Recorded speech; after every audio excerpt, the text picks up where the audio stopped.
Video शुरू करने से पहले एक बात आपसे शेयर करनी है कि आज से मैं हिस्ट्री और साइंस सीरीज शुरू कर रहा हूँ।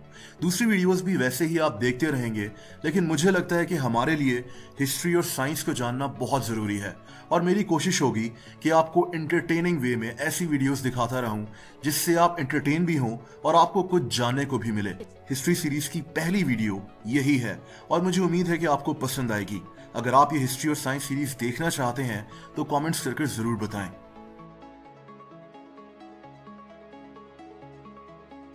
तकरीबन 450 साल पहले 1562 में मलका बरतानिया क्वीन एलिजाबेथ वन शदीद बीमार पड़ गई। मलका को बहुत तेज बुखार हो गया था। क्वीन एलिजाबेथ की उम्र उस वक्त 29 साल थी। ये अपने महल हैम्पटन कोर्ट पैलेस में मौजूद थी। बहुत जल्द ये बात सामने आ गई कि मलका को दरअसल स्मॉल पॉक्स हो गया है। स्मॉल पॉक्स एक ऐसी खतरनाक बीमारी थी जिसमें इंसान की पूरी बॉडी पर जानलेवा दाने निकल आते थे। 1960s तक हर साल 1 करोड़ से ज्यादा लोगों को दुनिया भर में स्मॉल पॉक्स हो जाता था और 20 लाख लोग इसकी वजह से जान से चले जाते थे। स्मॉल पॉक्स का कोई इलाज नहीं था, लेकिन फिर 1980 में इसकी वैक्सीन तैयार कर ली गई थी। खैर, अब मलका बरतानिया की कहानी पर वापस चलते हैं। क्वीन एलिजाबेथ को जब बताया गया कि इसको स्मॉल पॉक्स हो गया है तो इसने ये बात मानने से साफ इनकार कर दिया। उस वक्त एक जर्मन डॉक्टर बुरकॉट मलका के पास मौजूद था। मलका ने इस पर गुस्सा किया और इसको बेवकूफ कहकर अपने कमरे से निकाल दिया, लेकिन डॉक्टर सही था। मलका की तबीयत मजीद बिगड़ना शुरू हो गई, यहाँ तक कि क्वीन एलिजाबेथ बोल भी नहीं सकती थी। बरतानिया यानी यूके में ये खबर फैल गई कि मलका बरतानिया मरने वाली है। हुकूमत में बातें होना शुरू हो गई कि क्वीन एलिजाबेथ के बाद कौन तख्त संभालेगा, क्योंकि उस वक्त इसका कोई बच्चा भी नहीं था। अगले कुछ दिन बहुत इंपॉर्टेंट थे। मलका को रोजाना बहुत ज्यादा पानी और चाय पिलाई जाती थी। कुछ दिनों तक क्वीन एलिजाबेथ सेहतयाब होना शुरू हो गई, लेकिन यहां से एक नया मसला पैदा हो गया।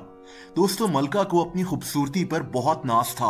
उस दौर में अगर किसी औरत का चेहरा मुकम्मल सफेद होता था तो इसका मतलब ये समझा जाता था कि ये औरत बहुत ताकतवर और अमीर है, क्योंकि ये अपने घर से बाहर काम करने निकलती ही नहीं है और ये सफेद चेहरा भारी मेकअप से किया जाता था। मलका बरतानिया को बहुत बड़ा शौक लगा जब इसको पता चला कि स्मॉल पॉक्स की वजह से इसके चेहरे पर हमेशा के लिए धब्बे रह जाएंगे। ये अपनी खूबसूरती को अपनी ताकत समझती थी और यहां से इसका मेकअप करने का जुनून शुरू हो गया। ये अपने चेहरे के धब्बों को भारी मेकअप से छुपाना शुरू हो गई, लेकिन ये कोई मामूली मेकअप नहीं था। इस मेकअप का नाम वेनेशियन सिरूस था। इस मेकअप के अंदर लेड और विनेगर होता था। अगर लेड को रोजाना चेहरे पर लगाया जाए तो इससे लेड पॉइजनिंग हो सकती है, यानी ये जानलेवा हो सकता है, जो उस वक्त कोई नहीं जानता था।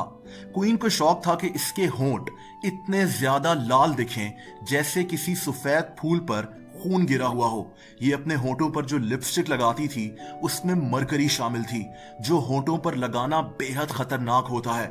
मलका को मेकअप करने का बहुत ज्यादा जुनून पैदा हो गया, लेकिन इसके चेहरे पर लगा हुआ लेड इसकी स्किन को आहिस्ता आहिस्ता खराब करना शुरू हो गया, जिसकी वजह से ये और भी भारी मेकअप करना शुरू हो गई। अपने होंठों पर मरकरी लगाने से इसको मरकरी पॉइजनिंग होना शुरू हो गई, जिससे इंसान की याददाश्त जाना शुरू हो जाती है और इंसान डिप्रेशन में भी जा सकता है। और यही कुछ क्वीन एलिजाबेथ के साथ भी होने लगा।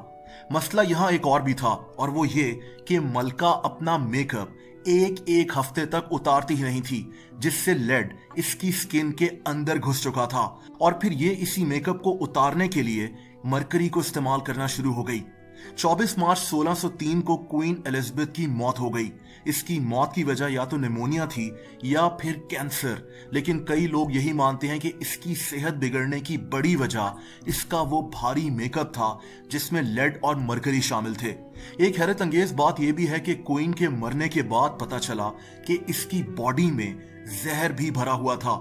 हमें बाद में पता चला कि लेड और मरकरी से भरा हुआ मेकअप स्किन के लिए कितना खतरनाक था, जिसकी वजह से शायद मलका बरतानिया की जान चली गई। दोस्तों, अगर आप लोग मुझसे इंस्टाग्राम पर कनेक्ट होना चाहते हैं तो उसका लिंक आपको इस वीडियो की डिस्क्रिप्शन में मिल जाएगा। आपको वीडियो पसंद आई हो तो वीडियो को लाइक जरूर कर दें। ऐसी इंटरेस्टिंग वीडियोस देखने के लिए रियलिटी टीवी को सब्सक्राइब कर लें और बेल आइकन को भी हिट कर दें ताकि नई वीडियोस के नोटिफिकेशंस आपको वक्त पर मिलते रहें। अपना बहुत ज्यादा ख्याल रखें। अल्लाह हाफिज।